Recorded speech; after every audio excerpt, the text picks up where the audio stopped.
Bismillahirrahmanirrahim. Assalamualaikum warahmatullahi taala wabarakatuh.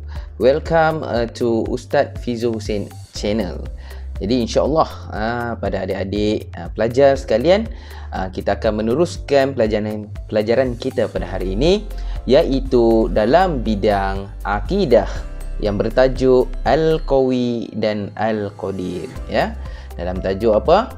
Dalam tajuk Al-Qawi dan Al-Qadir, ya. Baik, insya-Allah kita akan teruskan apa yang dimaksudkan Al-Qawi dan Al-Qadir ini. Okey. Yang pertama kita lihat maksud Al-Qawi dari segi bahasa, yang maha kuat dan gagah. Okey. Dari segi istilah pula, nama Allah yang menunjukkan bahawa Allah Subhanahu Wa Taala yang maha kuat, ya, maha kuat dan mempunyai kekuatan yang sempurna.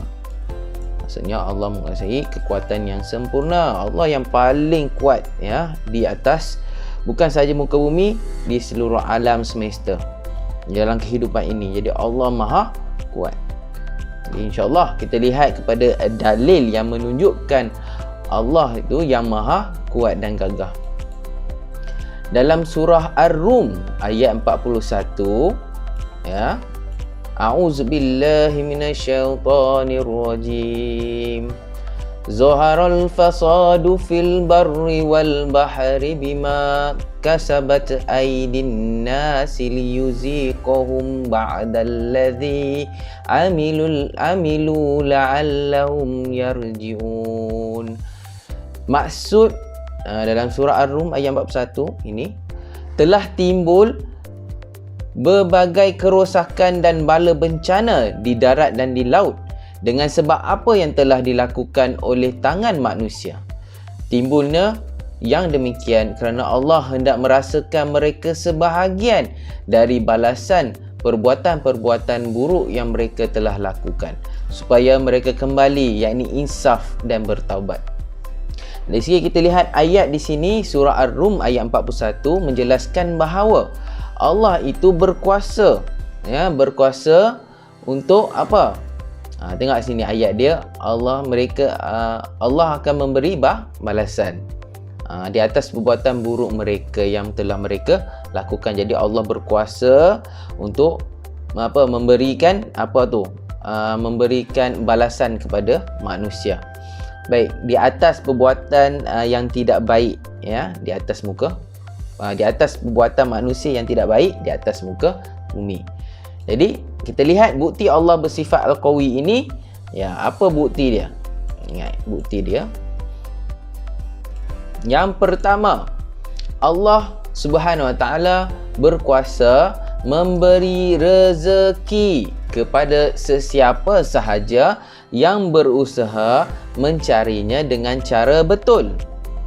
Ya. Jadi Allah berkuasa memberi rezeki. Tak kiralah manusia itu agama Islam ataupun tidak beragama Islam. Jadi Allah berkuasa memberi rezeki kepada siapa sahaja di atas muka bumi.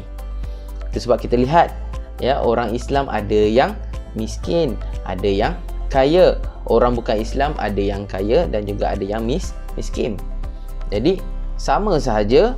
Ya, jadi Allah berkuasa memberi rezeki kepada sesiapa sahaja, tak kira dia Muslim ataupun dia tidak Muslim. Yang kedua, Allah Subhanahu Wa Taala berkuasa mengazab sesiapa yang melakukan dosa dengan azab yang sangat pedih. Jadi dekat sini kita lihat yang nombor 2 ni, dalam ayat Al-Quran tadi surah Ar-Rum ada sebut. Jadi Allah memberi balasan kepada mereka, tangan-tangan mereka yang telah melakukan kerosakan di atas muka bumi. Jadi di situ Allah berkuasa mengazab sesiapa sahaja yang melakukan dosa dengan azab yang sangat pedih. Okey. Jadi itu bukti yang menyatakan Allah bersifat Al-Qawi. Baik, seterusnya kita lihat Al-Qadir. Okey. Apa yang dimaksudkan Al-Qadir ini? Dari segi bahasa, iaitu yang maha menentukan.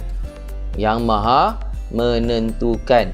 Dari segi istilah pula, Nama Allah yang menunjukkan bahawa Allah Subhanahu Wa Taala yang Maha Berkuasa menentukan sesuatu perkara berdasarkan kehendak dan ilmunya. Jadi ada dua ya, kehendak dan ilmunya. Yang ni kita rujuk kepada Allah Subhanahu Wa Taala. Itu yang dimaksudkan Al-Qadir, yang Maha menentukan. Okey, dalam surah Al-An'am ayat 65 Allah telah menyebut a'udzubillahi minasyaitonirrajim.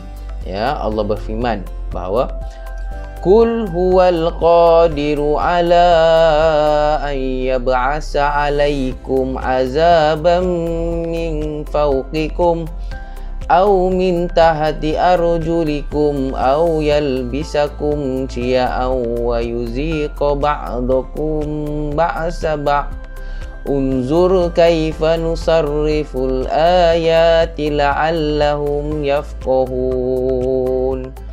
Okey, dalam maksud dalam Quran ini iaitu katakanlah Muhammad dialah yang berkuasa mengirimkan azab kepadamu dari atas atau dari bawah kakimu, atau dia mencampurkan kamu dalam golongan-golongan yang saling bertentangan dan merasakan kepada sebahagian kamu keganasan sebahagian yang lain.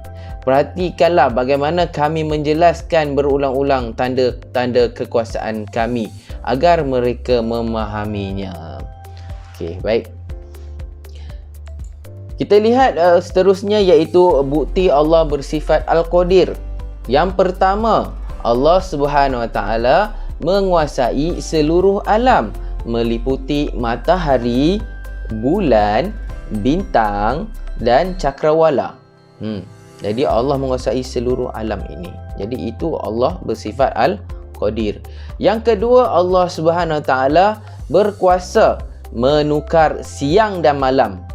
Ya, Allah berkuasa menukar siang dan malam. Itu sebab hari bila kita bangun waktu siang dan kita tidur pada waktu malam. Jadi Allah berkuasa menukarkan siang dan malam. Yang ketiga, Allah Subhanahu Wa Taala berkuasa mencipta dan menghancurkan segala di langit dan di bumi. Ya, Allah Subhanahu Wa Taala berkuasa mencipta atau menghancurkan apa sahaja di atas muka bumi. Yang keempat, Allah Subhanahu Wa Taala berkuasa memberi mukjizat kepada Nabi dan Rasul. Jadi Allah berkuasa memberi Nabi dan Rasul mukjizat. Jadi itu sebab kita ada belajar tentang mukjizat Nabi dan juga Rasul. Dan yang terakhir, Allah Subhanahu Wa Taala berkuasa menghidupkan semula makhluk yang telah mati. Jadi itu adalah bukti yang Allah bersifat Al-Qadir. Jadi Allah berkuasa menghidupkan semula makhluk yang telah mati, terutamanya pada ketika hari kiamat, ya. Allah mematikan semua makhluk di atas muka bumi dan Allah menghidupkan semula makhluk di atas muka bumi dan di padang mahsyar. Jadi Ustaz rasa itu sahaja yang kita akan pelajari topik pada hari ini, iaitu Al-Qawi dan Al-Qadir. InsyaAllah mudah-mudahan apa yang kamu pelajari pada hari ini kamu faham konsep Al-Qawi dan Al-Qadir ini. Ya, okay, jadi itu sahaja daripada Ustaz. InsyaAllah mudah-mudahan kita akan jumpa lagi untuk pelajaran yang seterusnya, insyaAllah. Jadi sekian, wabillahi taufiq wal hidayah. Wassalamualaikum warahmatullahi taala wabarakatuh.